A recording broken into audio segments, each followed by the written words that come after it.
Okay, so today we're talking about the derivatives of inverse trig functions. When we have a trig function like y equals sine of x, okay, we understand how to get the inverse from that. And from that, we switch x and y. And this is sort of the representation of what the inverse function would be. Now, we took a look at this the other day. Right? This is where we learned the other day. There's sine. We have our y equals x line there. And so this is flipped around, and this is what the sine looks like here, right? That's the inverse of sine. So we take a look at this special little section where the inverse of sine is a function, and we can do all sorts of things with that. So that was yesterday. Today what we're going to do is we're going to find the derivative of the inverse. Now when we get to this point, we have a bit of an issue because we want to find y, okay, and we want to take the derivative of y with respect to x. So how do we get y by itself? Well, this is where we take the sine to the negative 1 of both sides, right? And this is your classic arc sine, right? Or sine to the negative 1 of x. Okay? So this is what we're going to find the derivative of right here. So I want to find d dx of this right here. Okay? The derivative of y.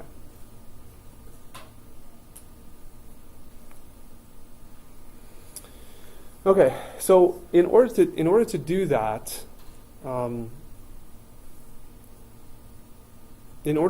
we have to understand that this right here is the inverse of what we could actually take the derivative of.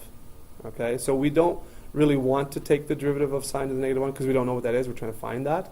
So we actually do want to have sine in our determination. So this is actually where this is going to go. We're going to switch again to get to sine. Okay, so this is sine y. That's where we are here. And this is where we want to work with. We want to actually work with this because we know what the derivative of sine is. Okay?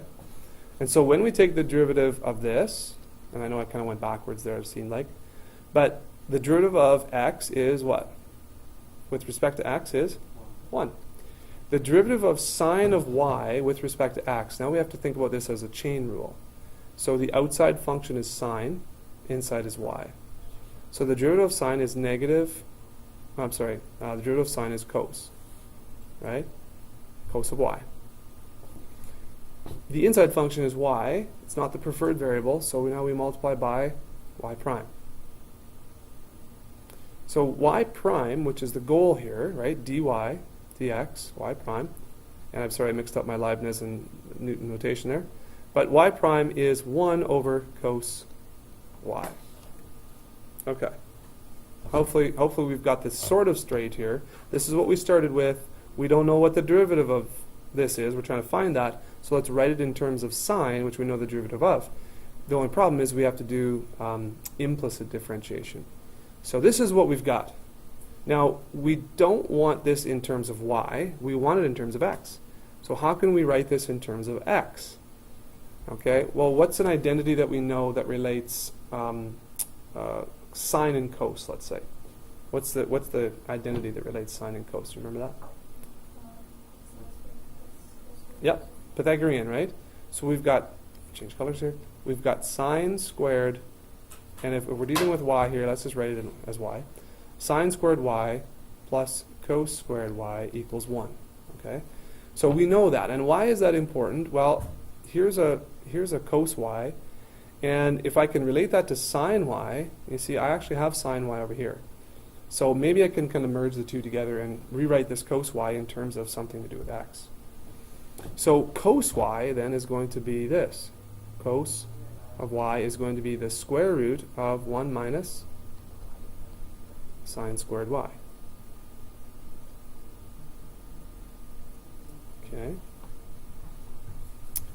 Now, sine squared y is the same as sine of y all squared, and this is where we merge now. We know what sine of y is in this question. It's just x.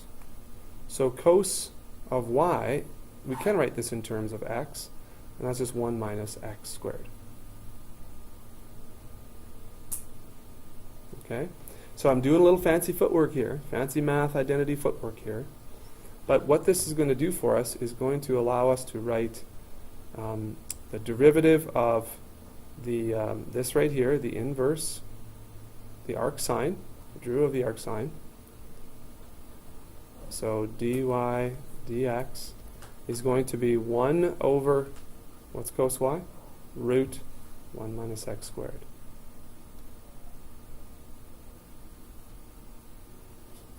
Okay, so the derivative of our inverse function, arc sine function, is 1 over root 1 minus x squared. Okay, so I'm going to spare you the cos and the tan, but I will show it to you in the textbook that you can figure out what the inverse trig function derivatives are in about the same way. So let's go to the textbook here. So here's 7.6 from our Stewart text. Oops. Just zoom in there a little bit. And so they give it to you right away, and then they show you the proof. So the proof is what I've attempted to do here. So the derivative of y is 1 over cos y. In order to write that in the terms of x, we will use the Pythagorean identity, which they outline right here. And then they get this right here. Oops. So the derivative of cos can be used done the same way. Okay.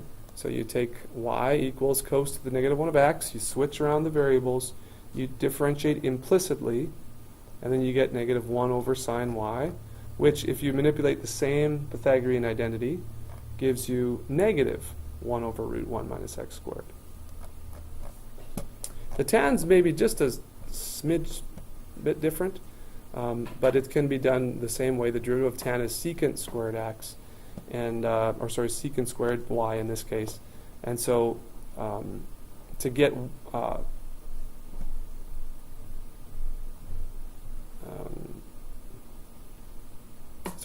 this is what ends up to be here.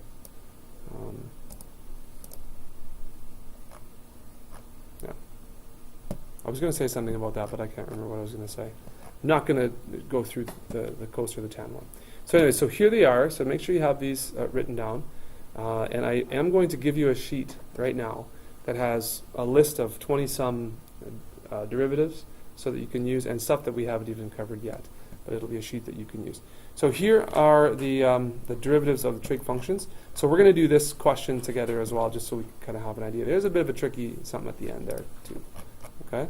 So this is also another a good table here that has not only arc sine, arc cos, and arc tan, but it has arc cosecant, arc secant, and arc cotan, which I don't think you'll need this too much for what we're doing, but take a look at that.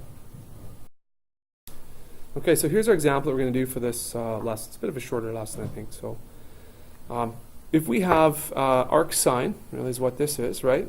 And we want to find dy dx. So we want to find the derivative of this. We do have our newly discovered derivatives of inverse trig functions. So certainly we're going to use this fact. So that we got an outside function, but we also have an inside function, don't we? So we're going to have to do the chain rule. So dy dx is going to be equal to what? Well, sine is 1 over the square root of 1 minus, and this is our kind of our blob, right? So we have to put this in here, 1 minus x squared. Okay. And then, of course, the chain rule says I have to multiply by the derivative of the inside function there, which is going to be negative 2x. Okay, good with that? So that would be your first step of differentiation. Let's work on simplifying this. So we got one main thing to do here, and that's this thing down here. We had to work that out.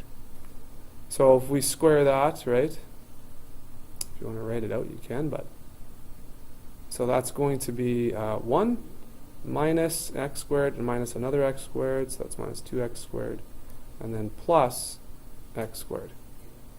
Okay. So yeah, fourth, right, thank you. So 1 over square root of 1 minus 1 minus 2x squared plus x to the fourth. And then I guess we've got a negative 2x multiplied into that too, so it'll be on top. So we'll gather some like terms. A 1 minus 1, I guess that's gonna cancel each other out. And this is subtracting all the rest of this stuff too, so negative 2x on top, and we have a square root of minus a negative, so that's positive 2x squared minus x to the 4th.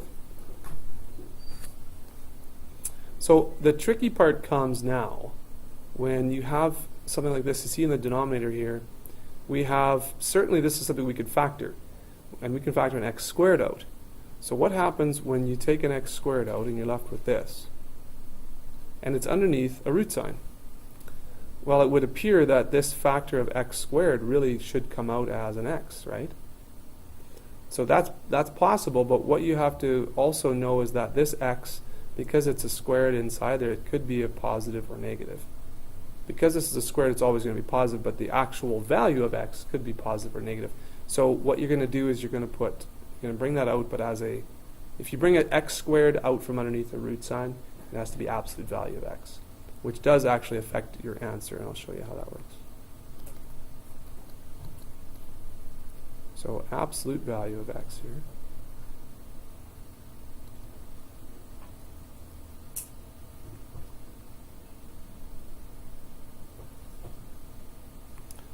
And of course, when we talk about absolute value of x, when x is greater than 0, then absolute value of x just equals x itself, right? But when x is less than 0, absolute value of x, actually the x inside there is negative x, right? So what we're going to do is we're going to have to kind of understand that in different parts of the domain, we'll actually have different values for x here. So to get rid of those absolute value signs, this is what we would do. We would write it in two kind of stages. One where we have a negative x down there, and then one where we have positive x down there. And then we can simplify. So the thing is like what do you do with an x here and then an absolute value x on the bottom? Can you divide those out, right? That's the question. So that's why you got to eliminate those absolute value signs.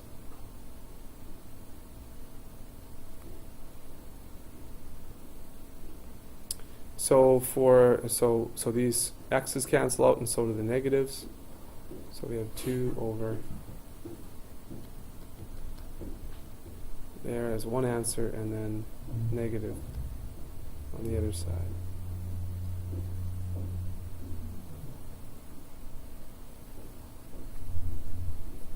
And of course this one was for x less than 0, and this one was for x greater than 0, I guess.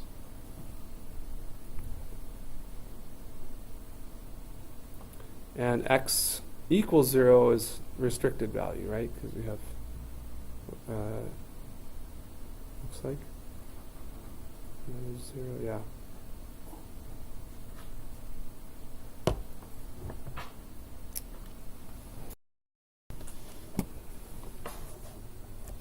Okay, so get you to look through the text here, and your questions, I think, did I give you your questions yesterday for 7.6? Basically, you want to do as many of these as you can. I think you've got Akajikmo or something, right? So, try and do as many of these as you can. Keep going if you get done before the end of class here. Okay.